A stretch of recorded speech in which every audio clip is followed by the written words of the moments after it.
હારે કાયાનો હિંડોળો રચ્યો, હારે કાયાનો હિંડોળો રચ્યો, જગમગ ઝોલા થાય રે માયલા, છેતી ચાલો ભાઈ રે. ખૂબ જ સુંદર મજાનું ભજન, હારે કાયાનો હિંડોળો રચ્યો. જેમને પણ PDF ફાઇલ ખરીદી છે મારી પાસેથી, એમના માટેનો ક્રમ નંબર 49 નંબરનું આ ભજન છે અને ખૂબ જ સુંદર ભજન છે. તાલ કહરવા છે, પણ કહરવામાં એને લગભગ આપણે એમ કહીએ કે ચોગુન કહો, ચલતી કહો અથવા ચોહળ કહો, ત્રણે એક જ શબ્દ છે. તો થોડીક એટલે કે ઝડપી લયમાં વાગે છે, પણ એકદમ સિમ્પલ છે. સ્વરો એકદમ ઓછા સ્વરોમાં, 4 સ્વરોમાં આખું ભજન વાગી જાય છે. અને જેમને પણ મારો વિડીયો જોયો છે, નોટેશન સાથે તમને વગાડવામાં તકલીફ પડે છે, તો તમારે શું મુદ્દા ધ્યાનમાં રાખવાના છે અને નોટેશન સાથે તમે વગાડીને સ્વરજ્ઞાન થઈ જાય, તમને જાતે વગાડતા થઈ શકો, એના માટેનો એક સુંદર મજાનો વિડીયો છે. હજુ 2 દિવસ જ થયા મૂકે, પણ પ્રતિસાદ ખૂબ સુંદર મળ્યો છે આપ સૌનો. અને આખો વિડીયો પૂરેપૂરો તમે જોજો. તમને ના મળતો હોય તો મને ચોક્કસ વોટ્સઅપ પર મેસેજ કરજો. મારો વોટ્સઅપ નંબર લખી લો 70 43 87 20 78. આ નંબર પર મને મેસેજ કરજો, એટલે હું તમને એની લિંક મોકલી આપીશ, જે લોકો નોટેશનથી શીખે છે એમના માટે. જેમને પદ્ધતિસર શીખવું છે એ તો તમને સૌને ખબર જ છે કે મારો વોટ્સઅપ કોર્સ ચાલે છે. જેમને પદ્ધતિસર શીખવામાં રસ હોય, પદ્ધતિસર શીખવાથી ફાયદો શું થાય કે ભવિષ્યમાં તમે તમારા ક્લાસ ઓપન કરી શકો, ભવિષ્યમાં તમને કોઈ જોબ લેવી હોય એઝ અ મ્યુઝિક ટીચરની તો લઈ શકો, કોઈને તમારે શીખવાડવું છે તો શીખવાડી શકો, તમારી પાસે એનો પુરાવો હોય કે મેં આ કોર્સ કરેલા છે, એના તમે એક્ઝામ આપી હોય તો એના સર્ટી તમારી પાસે હોય, તો પદ્ધતિસર શીખવાના ફાયદા આખા અલગ વસ્તુ છે. જેમને આ દિશામાં નથી જવું, કેરિયર બનાવી નથી, મ્યુઝિક ટીચરની જોબ નથી, પોતાના ક્લાસીસ નથી ખોલવા અને ફક્ત પોતાના ઘરે શોખ પૂરતું શીખવું છે, તો તમે આ રીતના નોટેશનથી શીખી શકો છો. ઓકે, તો આવું સ્ટાર્ટ કરીએ. ખૂબ જ સુંદર મજાનું ભજન છે. મેં પહેલી કાલીનો સા લીધો છે, એટલે સ્વરો, મુખ્ય સ્વરો આ 3 વપરાય છે. બાકી અહીંયા થોડુંક એકાદ વાર આવવાનું થાય આખા ભજનમાં, 1 કે 2 વાર. તો સા રે મ પ ધ, આ 5 સ્વરો ઉપર આખો આ ભજન છે. સ્ટાર્ટિંગ થાય છે અહીંથી, આ રે મ સિમ્પલ છે, એટલે હું એને રિપીટ કરતો નથી. કાયા, એ પણ એક જ સ્વર ઉપર, કાયા મ, તો 2 શબ્દો આ રે કાયા થઈ ગયું. અથવા તમે દબાઈ રાખો, આ રે કાયા, કારણ કે સ્પીડમાં વગાડવાનું છે, એટલે જેટલું તમારો એક ઠેરાવ રહેશે કે આ રે કાયાનો હિંડોળો રચ્યો, તો ફિંગરિંગ તમારે બહુ કરવું પડે નહીં. આ પદ્ધતિ પણ તમારે શીખવાની છે કે એક જ સ્વર ઉપર 4 અક્ષર દબાવવાના હોય કે 5 અક્ષર હોય કે 6 સ્વર હોય, તો આપણે દબાઈ રાખીને ગાઈ શકીએ. એ પણ પ્રેક્ટિસ સાઈડમાં કરતા રહેવાનું. નો, આ રે કાયા નો, તો નો માટે 2 સ્વરો છે, રે મ, નો ઓ, હિંડોળો, હિંડોળો, મ પ પ, હિંડોળો, રચ્યો, રચ્યો. હવે આ થોડુંક મેં વેરિએશન લીધું છે. આમ તો રચ્યો એક જ સ્વર ઉપર આવે, પણ પહેલી લાઈન આપણે 2 વાર વગાડવાનું થશે, એટલે પહેલી લાઈનમાં પહેલી વાર આપણે વેરિએશન લઈશું, રચ્યો પા ધા.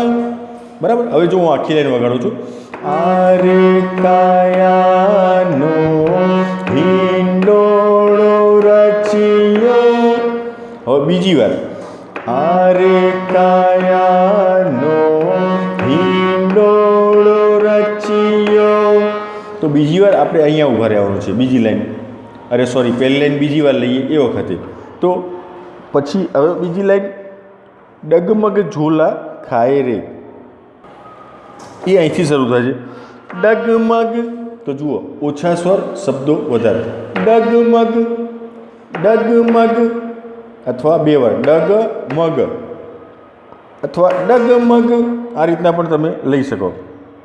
ઝોલા, ઝોલા આ, ઝોલા આ, પ મ રે, ઝોલા આ, ખાય મ, ખાય મ, રે, રે માટે 2 સ્વરો છે, પ મ રે, માયેલા, માયેલા, અહીંયા ઠેરાવ છે, માયેલા. માયલા. પણ સ્પીડમાં વાગશે જ્યારે એ વખત તમને ઠેરાવનો ખ્યાલ આવશે નહીં. એટલે સ્પીડ પ્રમાણે કેટલું ઊભા રહેવું છે એ ખાસ તમે જોઈ લેજો. મેં પહેલી સ્ટાર્ટિંગમાં વગાડ્યું છે એ પ્રમાણે, બરાબર. હવે જુઓ આખી લાઈન. ડગમગ ઝોલા, ડગમગ અથવા ડગમગ ઝોલા ખાય રે માયલા.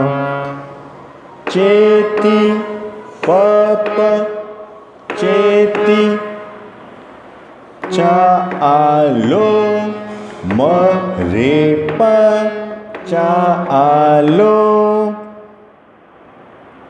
ભાઈ રે મરે સા ભાઈ રે.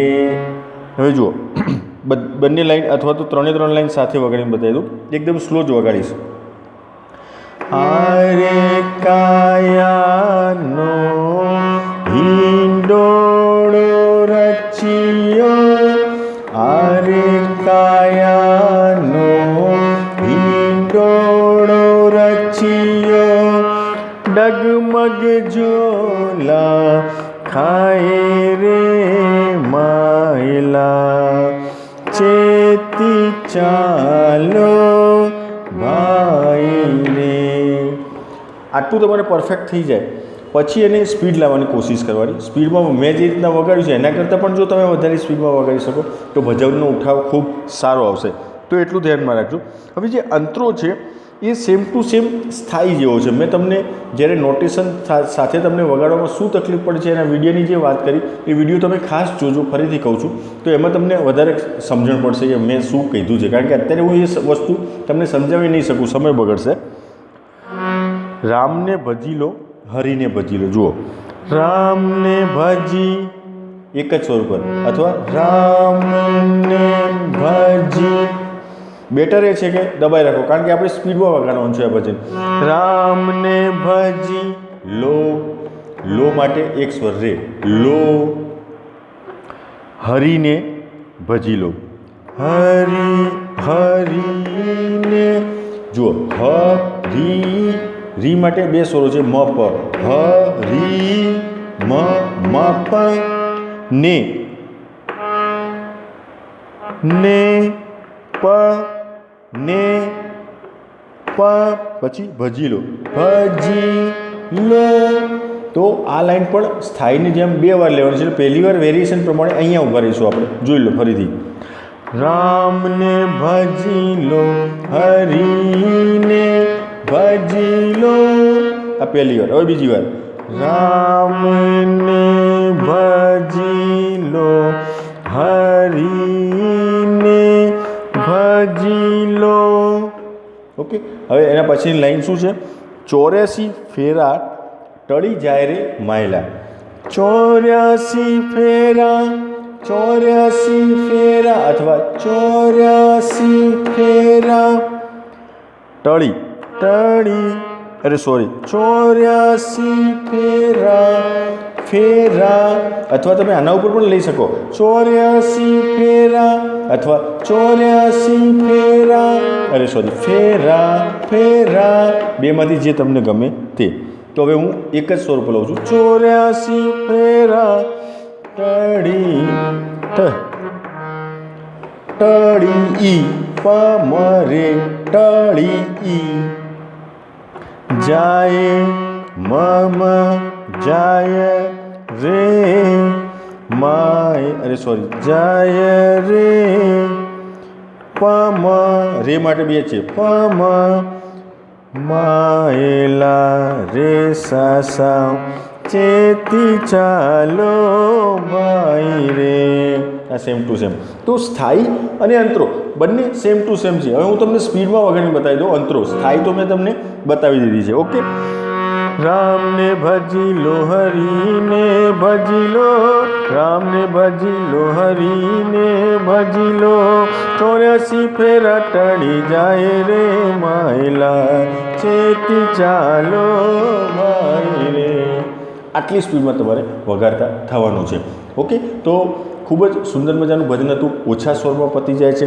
અને હા, જે લોકો નવા છે એમને ખાસ વિનંતી કે સબસ્ક્રાઈબ પૂરેપૂરું કરજો, બેલ આઇકોનને ટચ કરજો અને ઉપર ઓલ લખેલું આવશે, બેલ આઇકોનને ટચ કરશો એટલે ઓલ ઉપર ટચ કરશો એટલે તમને મારા નવા વિડીયોના નોટિફિકેશન તમારા મોબાઈલની સ્ક્રીન ઉપર મળી જશે, તમારે સર્ચ કરવાની જરૂર પડશે નહીં. ઓકે, તો આવજો, નેક્સ્ટ વિડીયોમાં મળીએ છીએ. ત્યાં સુધી આપ સૌની રજા લઉં છું. Good bye, good day.